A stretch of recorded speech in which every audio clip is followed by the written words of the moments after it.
মান্নার সঙ্গে আমার প্রথম জীবন থেকে আমার কাজ শুরু হয়েছে। একটা ফোক ছবি দেলোয়ার জাহান ঝন্টু সাহেবের ছিলেন ছবি। ছবিটার নাম হলো ছবিটার নাম যেন কি ওটা বলে গেলাম। ও আর হলো বাবুল, ড্যান্স ডাইরেক্টর মাসুম বাবুল, দুইজনা নায়ক ছিলেন। ওই ছবিটাতেও থেকে আমি কাজ করেছি মান্নার সাথে।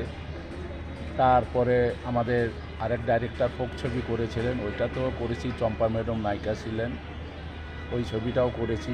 তারপরও মান্না অতটা হিট না। তারপরে আসলাম হলো মান্নার সঙ্গে, আমার সঙ্গে কাজ করাইলো মান্নার সঙ্গে, সেটা হলো এনায়েত করিম। অতটা হিট না। নাদিম মাহমুদ ডাইরেক্টর, আন্দোলন ছবি করতো, ওখানে একটা ক্যারেক্টার ছিল চৌতুক। আমি বললাম যে না, এই ক্যারেক্টারটা করব না, তবে ওই পুরুষারেরই একটা ছবি করব, সেটা হলো ডাল ভাত রুটি।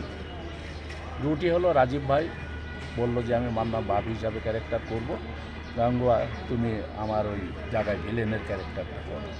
এই রুটি ছবিতে করলাম, বেশ ভালো আলোড়ন সৃষ্টি করলাম। মান্নাও হিট, আমিও হিট। এরপরে একসঙ্গে আরও একটা ছবি করলাম ক্ষুধার জ্বালা। ক্ষুধার জ্বালাও সেম, রাজীব ভাই হলো মান্নার বাপ হিসাবে অভিনয় করলো। আমি না, একটা কমেডিয়ান ভিলেন হিসাবে করলো, আমি করলাম আর একটা ভিলেন হিসাবে। ক্ষুধার জ্বালা, নুরা পাগলা, আর মান্না তো এন ভিলেন। তো ওই ছবিটাতে আমি কথায় কথায় গান বলতাম, গান ক্যারেক্টার পাবলিক খেয়েছিলেন খুব ভালো। মান্নাও হিট, আমিও খুব হিট, খুব ভালো, খুব সুপার সুপার হিট ছবিটা ক্ষুধার জ্বালা। এইরকম একটার পর একটা মান্নার সঙ্গে আমি ক্যারেক্টার করলাম, মান্না ভাই, আমি, রাজীব ভাই, এই তিনজনা মিলে একটার পর একটা ক্যারেক্টার করতেছি। একবারে যেটাই করি ওটাই হিট, যেটাই করি ওটাই হিট, যেটাই করি ওটাই একবার সুপার সুপার হিট। মান্নাও মনে করেন যে এই প্রোডাকশনে প্রথমে নিত 1 লাখ 1.5 লাখ টাকা, তারপরে 2 লাখ, 2.5 লাখ, 3 লাখ, 4 লাখ, 5 লাখ, 7 লাখ টাকা পর্যন্ত আমি দেখছি। আমার সঙ্গে একই সঙ্গে মান্নাও 7 লাখ টাকা, আমিও বেশ ভালো টাকা নিতাম, 2 লাখ টাকা নিতাম। এরকমভাবে কাজ করলাম। তারপরে হলো মমতাজমান আকবর সাহেব নিয়ে করলো, দেখলো যে মান্না, রাজীব, গাঙ্গুয়া ভিলেন হিসাবে কাজ করতেছে, খুব সুন্দরভাবে কাজ করতেছে। আর একটা ব্রেক দেই গাঙ্গুয়াকে। এটা আলমগীর পিকচার্সের ছবি, অনেক বড় প্রোডাকশন, নাম তো শুনেছেন আপনারা। বাংলাদেশে আলমগীর পিকচার এমন কোনো বড় বড় নায়িকা নাই যে ওখান থেকে তো ইন হয়ে তারপরে আসছে। প্রথম থেকে জীবন থেকে অনেক নায়িকা, সব সাবানা ম্যাডাম হয়তো সবাই। তো ওই প্রোডাকশনে একটা ছবি করলাম বাবার আদেশ, ওইটা হলো মমতাজমান সাহেব আকবর, এই আমাদের তিনজনাকে জুটি করে নিয়ে করলেন।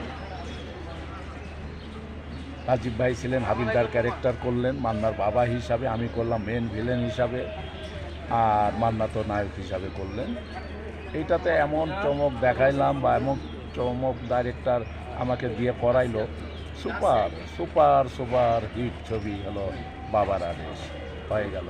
এরপরে মান্নার সঙ্গে এরকমভাবে অনেক ছবি। তারপরে লাস্টে মান্নাও বললো যে গাঙ্গু ভাই আপনাকে নিয়ে আমি একটা আমার প্রোডাকশনে একটা ছবি করবো, আপনি খালি সময় দেন। তো সময় বার করতে পারি না। তারপরে এক সময় বার করলাম, ওই ছবিটা করলো মালিক আফসারি সাহেব। তো মালিক আফসারি সাহেব এটা করলো, সেই ছবিটার নাম হলো লাল বাদশাহ। এই লাল বাদশাহ ছবিতে কাজ করলাম মেন ভিলেন হিসাবে।